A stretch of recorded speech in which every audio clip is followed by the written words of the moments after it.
Did you know the frequencies of the heart can be picked up with a 5.8 gigahertz frequency sensor, 5.5 feet from the body? Hey, my name is Caleb McCain, and this is A Safe Landing Counseling Services. Some of the things that we do is that we help people integrate spirit, heart, mind, will, emotions together.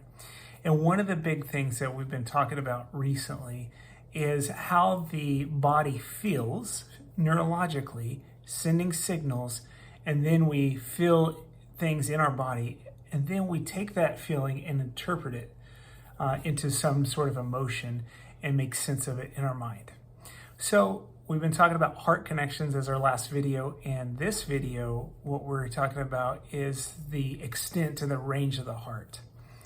So for those out there that have this experience where they're walking around and they get close to somebody in proximity, maybe it's, 5-6 feet away from them, they feel a proximity that's uncomfortable, or maybe they feel extremely connected to somebody within that distance. Maybe you're picking up on some frequencies of the heart, and the heart frequencies may also be contributed to heart thought. So literally the heart has aspects that are like the brain, and it does have neural pathways that fire, and it also carries thought. And typically the thought about the heart, or the thought that's integrated into the heart, is about identity. Who am I? What's my value? What's my purpose? Those sorts of thoughts. So with the distinction of what happens in the heart and the process, the thoughts that occur there, there's also elements of the extent that the heart reaches. Remember back in 2020 when they started doing social distancing and you had to be 6 feet away from each other? Well, this actually affects how we interact socially, not just because we're not as close, but the proximity affects the frequencies of the heart. When you're not in the same proximity of closeness with a person, somewhere around 1.5 to 5.5 feet from the body, there's certain connections and frequencies that are missed in communication and social settings. So to be closer to somebody actually means that those frequencies start engaging together. They may actually help connect or regulate each other. We know that children, infants, are regulated by the mother's heart and her temperature. Those also regulate the baby's heart and temperature. Well, the father also regulates the heart of the child as well. So with proximity, we see that the heart functions very, very effectively within proximity of a certain person or people that you may engage with. That's why it's kind of our little bubble that we talk about. So a lot of people talk about bubbles and say, you're in my bubble, it's too close to me.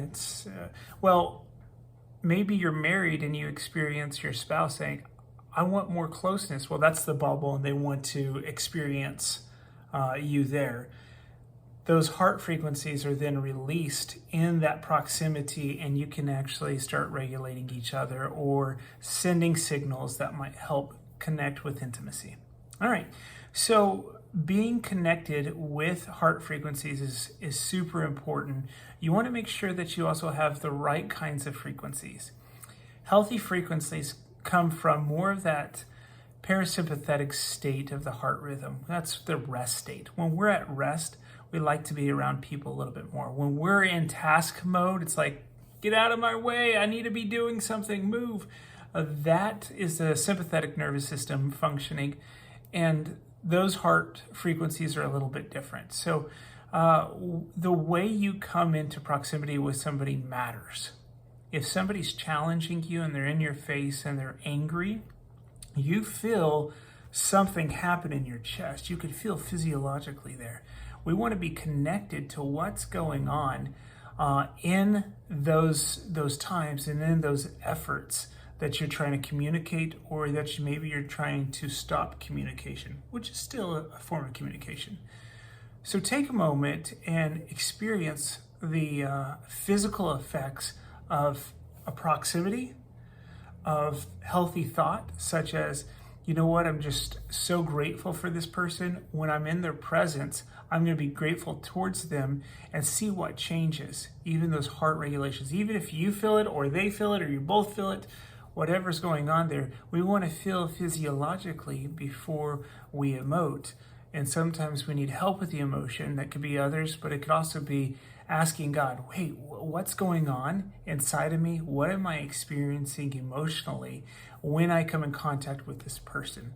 When I'm in proximity of this event or this situation? So when you start feeling within your heart, in your chest, some changes or dysregulation, that's a good time to come to the consensus of asking God, where's this coming from? Is it me? Is it somebody else?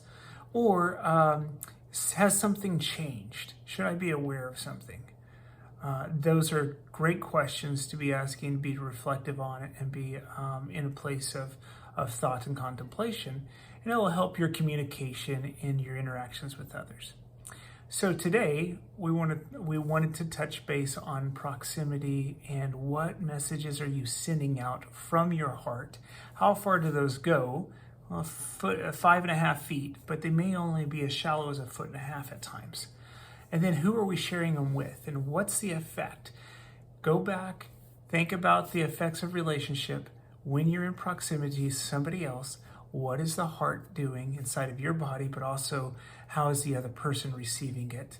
Think about those things, and also asking God about what you're experiencing emotionally with those feelings.